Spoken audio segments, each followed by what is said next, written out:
4월 2일 종료 주일입니다. 묵상기도 드리겠습니다.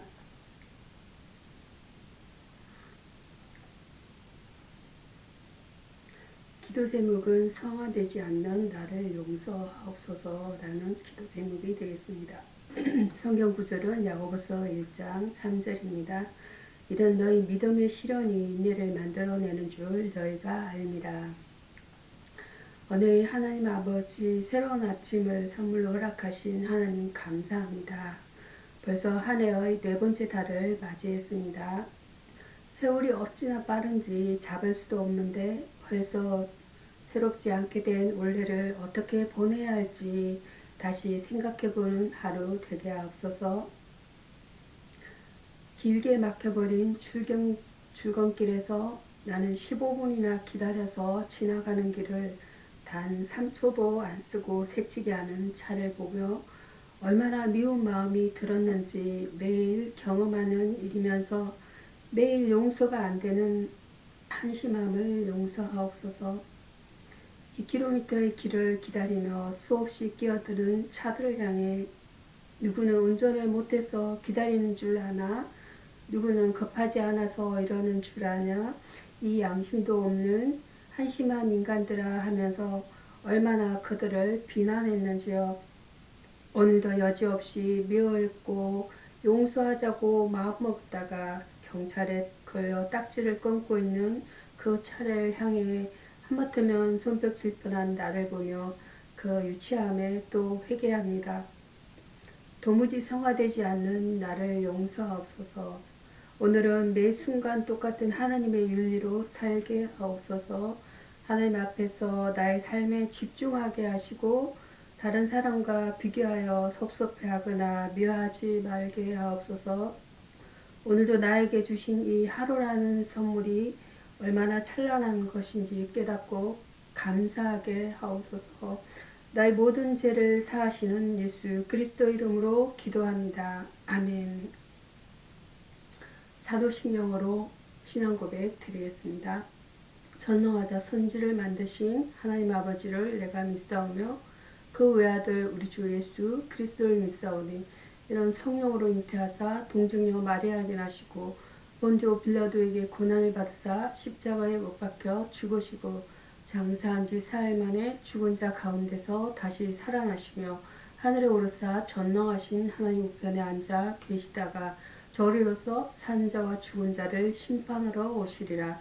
성령을 믿사오며 거룩한 공회와 성도가 서로 교통하는 것과 죄를 사하여 주시는 것과 몸이 다시 사는 것과 영원히 사는 것을 믿사옵나이다. 아멘. 오늘 성경 본문 말씀은 시편이 되겠습니다. 시편 118편입니다. 시편 118편 1절에서 29절까지 보도록 하겠습니다. 하나님의 인자라는 본문 내용이 되겠습니다. 이 시편은 구원하시는 하나님의 영원한 인자에 대한 감사의 노래입니다. 찬양 받으실 인자입니다. 그분은 당신께서 택하신 모든 사람들과 당신의 백성된 모든 사람들 그리고 당신을 사랑하는 모든 사람들에게 인자로우십니다. 그러므로 본 시편의 기자는 서두에서 하나님을 찬양하라고 말합니다. 그분의 권능이나 위엄 때문이 아니라 우리에게 향하신 영원하신 인자를 인하여 찬양하라는 것입니다. 응답하시는 인자입니다. 내가 고통 중에 여호와께 부르짖었더니 여호와께서 응답하시고 인간의 고통, 특별히 그 상황이 절망적일 때 도움을 주실 수 있는 분은 하나님 뿐이십니다. 하나님은 우리에게 비록 허물이 많고 우리가 연약할지라도 우리의 부르짖음을 외면하실 수 없는 분이십니다. 왜냐하면 그분의 인자는 무궁하기 때문입니다. 보호하시는 인자입니다. 하나님께서 자기 편이 되신 사람은 온 세상이 대적한데도 두려워할 필요가 없다라는 것이에요. 그분의 영원하신 인자가 안전한 보장, 곧 요새가 되기 때문인 것입니다. 하나님의 보장은 이 세상의, 이 세계의 어떤 화력이나 사람들의 공격으로부터도 안전합니다. 그곳에 거하는 자는 가장 안전한 삶을 영위할 수가 있습니다. 하나님은 우리의 부르짖음에 응답하시고 보호하시는 분이시다라고 말씀하고 있습니다. 하나님의 인자하심을 의시하도록 하야겠습니다. 여기서 인자라는 것은 호이오스 투 안드로프입니다. 호이오스 투 안드로프.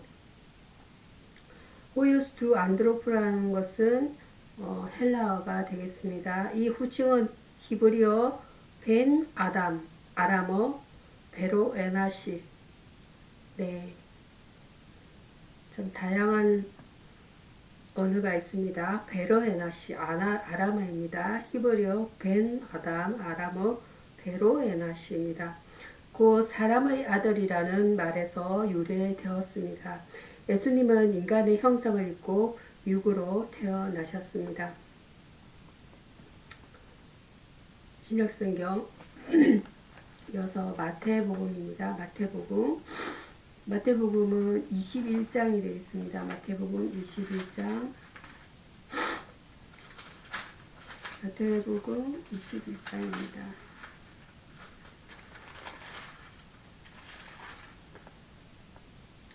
21장 1절부터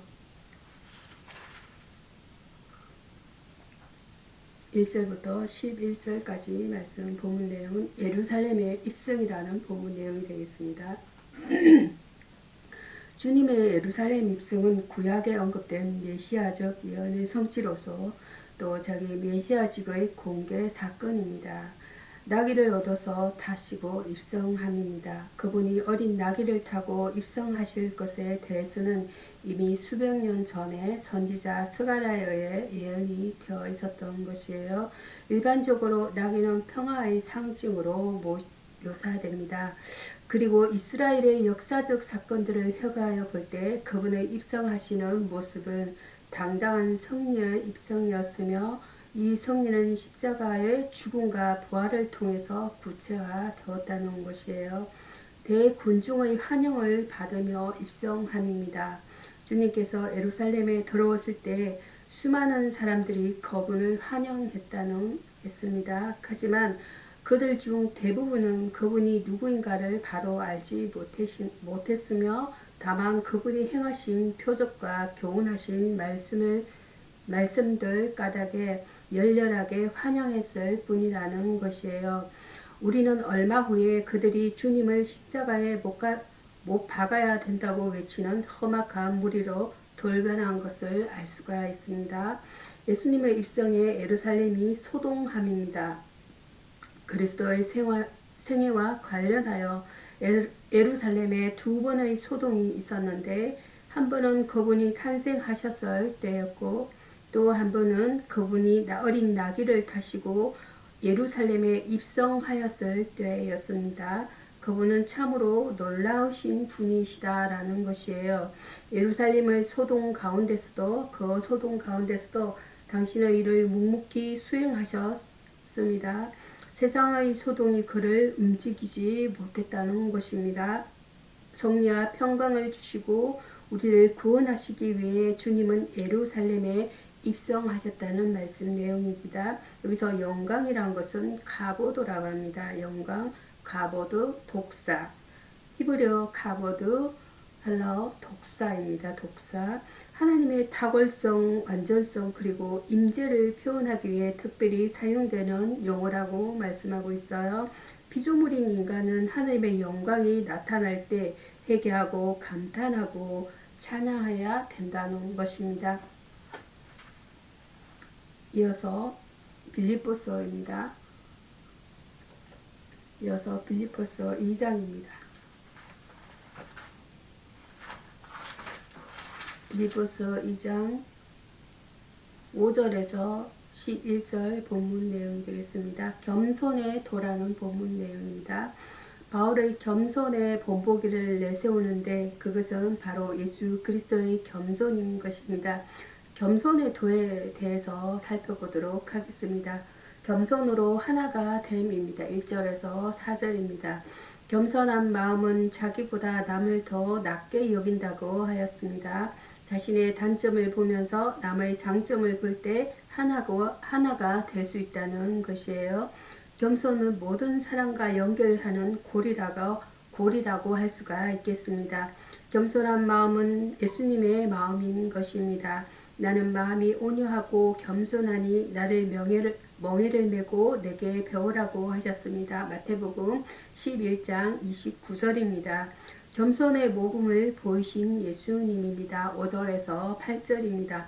너희 안에 이 마음을 품으라 곧 예수 그리스도 예수의 마음이니 5절입니다.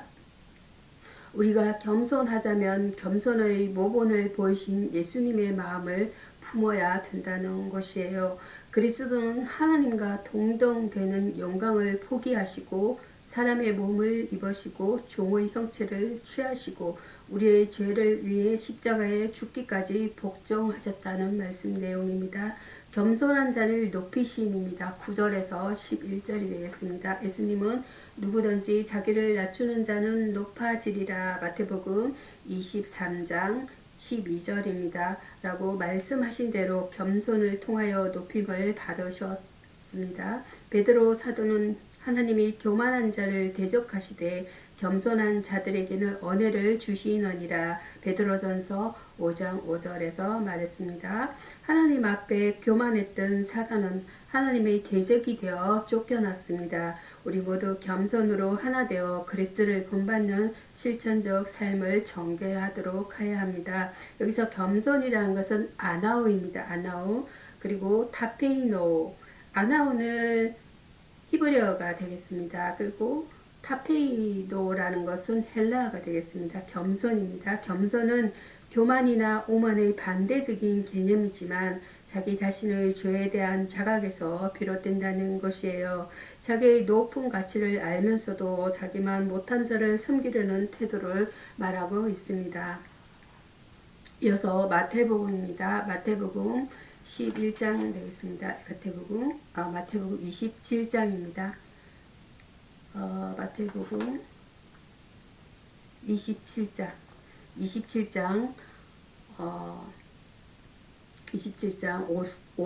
11절에서 54절까지 내용인데 네 부분으로 나누어서 말씀을 드리려고 합니다. 마태복음 첫 번째 부분은 마태복음 27장 11절에서 28절 빌라도라는 인물이 되겠습니다.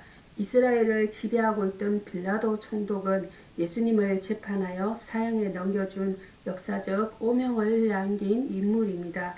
그는 나약한 자였습니다. 그는 예수님을 신문하면서 예수님은 죄가 없다는 사실을 알았던 것이에요. 주님을 신문한 그는 어느 쪽이 진실이고 어느 쪽이 거짓임을 분명히 알았음에도 불구하고 불의 앞에 무릎을 꿇는 비겁하고 나약한 사람이 되었습니다. 그는 자기 자신의 안전을 위해 세속과 야합한 기회주의자이며 세속적인 사람이었던 것입니다. 책임을 회피한 사람이었습니다. 그는 물을 가져다가 무리 앞에서 손을 씻으며 이 사람의 피에 대하여 나는 무죄하니 너희가 당하라는 말로 자신의 책임을 다른 사람에게 전가시키려 했다는 말씀이에요. 예수님을 재판한 빌라도는 자기가 본 그대로 판결을 내렸으면 의인이었을 텐데 자기 자리를 유지하기 위해 불의 앞에 무릎을 꿇는 비겁한 정치가가 되었다는 말씀입니다. 채찍질을 하게 했습니다. 그 당시 로마에서는 사형수에게 먼저 채찍질을 가하곤 하였는데 이 채찍질은 대단히 고통스러운 형벌이었다는 말씀이에요. 이 어떤 사형수는 십자가에 달리기도 전에 이 채찍질에 맞아 죽기까지 하였다는 말씀이에요. 이때 사용한 채찍이란 짤막한 나무 손잡이 끝에 여러 가닥의 가죽줄을 매달고 그 가죽줄 끝에 날카로운 쇠붙이나 뼈나 돌을 매단 것이었어요. 빌라도는 비겁한 자였어요. 예수께서 이 같은 고통을 당하신 것은 바로 우리의 죄값을 속량하기 위함이었다는 말씀입니다. 여기서 악인이라는 것은 wicked man, 악한 사람, 성질이 흉악한 사람을 가리키고 있는 것이에요.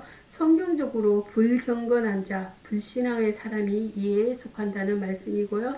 악인의 생활은 의미가 없고 허무하며 하나님께 반역하였으므로 심판받아 멸망하게 된다는 말씀입니다. 두 번째 단락은 이어서 마태복음 27장 27절에서 32절이에요. 예수님의 수욕이라는 본문 내용이 되겠습니다.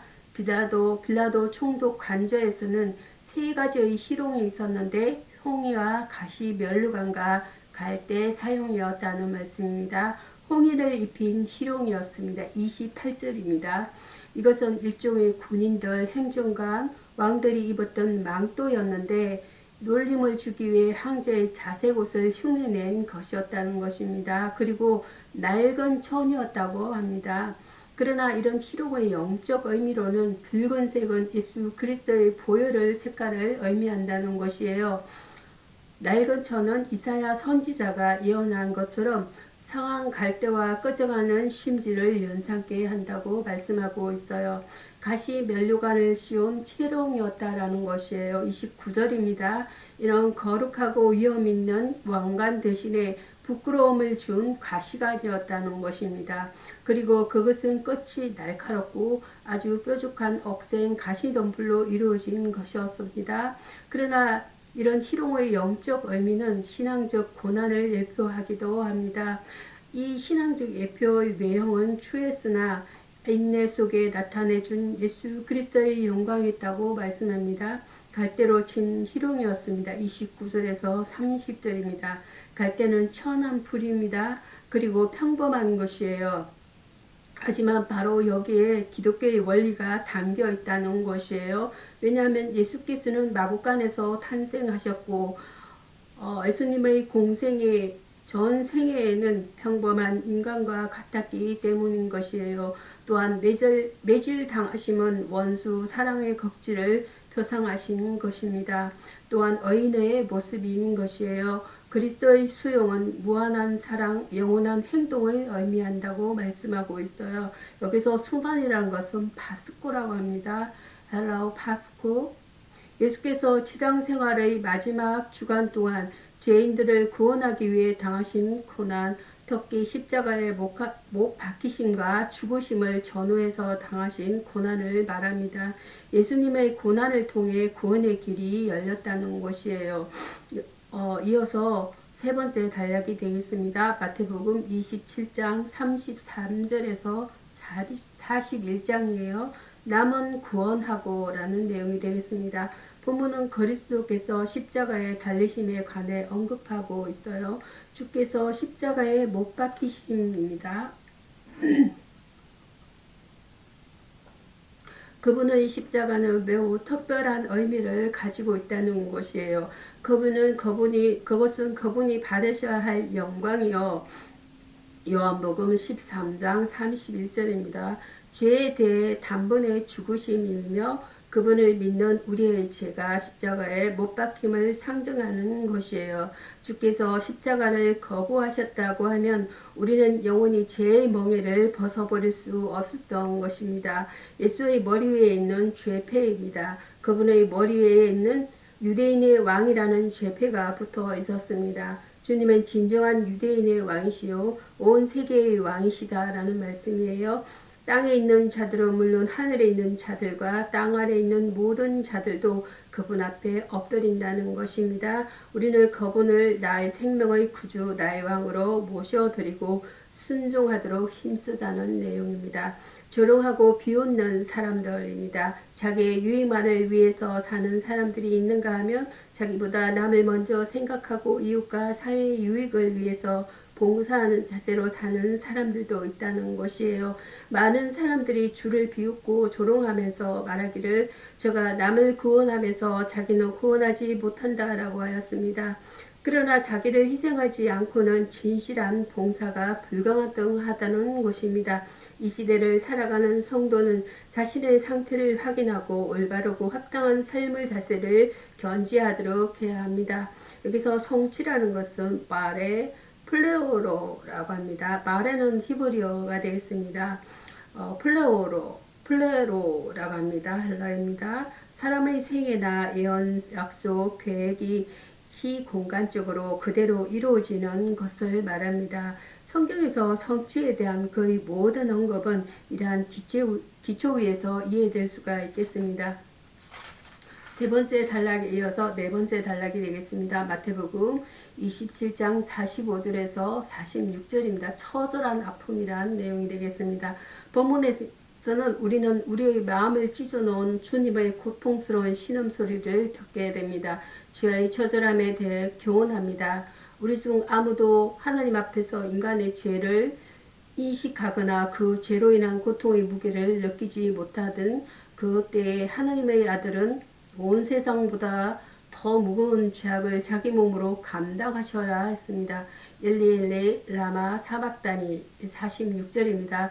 라는 죄의 무게의 어떠함과 죄의 아픔이 얼마나 처절한 것인가를 단적으로 입증해 보여주고 있습니다. 찢어진 휘장에 대해 교훈합니다. 단절되었던 하나님께로 나아가는 길이 예수 그리스도의 육체 가운데로 새롭게 열렸다는 것이에요. 그분의 죽음이 성소 휘장을 찢으시고 새롭게 사는 길을 열어놓으신 것입니다. 주의 은혜를 잊지 말고 감사하도록 하여야 합니다. 그분이 아니시면 우리는 여전히 죄에서 종노릇하며 사망을 위해 열매를 내고 있었을 것입니다. 진실한 정인에 대해 교훈합니다. 메시아의 약속에 대해 무시했던 로마 백부장도 그리스도의 죽음을 목도하고는 그분이 하나님의 아들이심을 전가했다는 것이에요. 그가 능력을 받으며 죽어간 자로부터 아무런 뇌물이나 언전을 받은 적도 없었습니다. 또 그가 그런 진실된 증거를 한데도 누가 인정해 주지도 않았다는 것이에요. 그러나 진실한 증거는 진실로서 남겨지게 된다는 말씀입니다. 주님의 십자가는 우리 죄 때문에 너무나 처절하여 참을 수 없는 아픔이었다는 것입니다. 그래서 순환이라는 것은 바스코예요. 예수께서 지상생활의 마지막 주간 동안 죄인들을 구원하기 위해 당하신 고난, 특히 십자가에 못 박히심을 전후해서 당하신 고난을 말하는 것이에요. 예수님의 고난을 통해 구원의 길이 열렸다고 말씀하고 있습니다. 기도하시겠습니다. 구원을 베푸시는 능력의 주님, 물속에서 호적거리는 베드로처럼 나약한 자를 구원해 주심을 감사드립니다. 이제는 저의 체질이 믿음의 체질로 바뀌시게 하옵소서. 어려움과 절망의 밑바닥에 처할지라도 제 수완으로 대처하지 않게 하시고 믿음으로 극복하게 하옵소서. 제 감각, 경험, 이성을 넘어서 예수님을 붙잡고 하나님에게만 사로잡히기를 원하나이다. 역사의 주인이신 아버지, 이 시대가 너무나 비도덕적이고 비윤리적입니다. 이 죄인도 돈이나 명예 그리고 세상적인 조건 때문에 인격과 신앙을 저버렸가 두렵사오니 강한 팔로 붙잡아 주옵소서. 주께서 주신 사명을 위해 목숨까지도 바칠 각오를 주옵소서. 그리고 제 인생의 목적은 오직 하나님의 영광이요 제 인생의 기초는 진리이게 하옵소서. 인류를 통찰하시며 보호하시는 하나님, 저도 주님의 눈으로 저의 이웃과 민족의 현실을 바라보며 예수님의 마음을 품어 이웃들의 필요를 채우는 신자로 살기를 원합니다. 저에게 필요한 것을 주께서 채우사 주고 또 주어도 모자람이 없는 풍성함을 경험하게 하옵소서. 예수님의 이름으로 기도드립니다. 아멘. 주기도문으로 예배를 마치겠습니다. 하늘에 계신 우리 아버지여, 이름이 거룩히 여김을 받으시오며 나라에 임하옵시며 뜻이 하늘에서 이룬 것 같이 땅에서도 이루어지이다. 오늘날 우리에게 일용할 양식을 주옵시고 우리가 우리에게 죄 지은 자를 사하여 준 것 같이 우리 죄를 사하여 주옵시고 우리를 시험에 들게 하지 마옵시고 다만 악에서 구하옵소서. 내게 나라와 권세와 영광이 아버지께 영원히 있사옵나이다. 아멘. 감사합니다.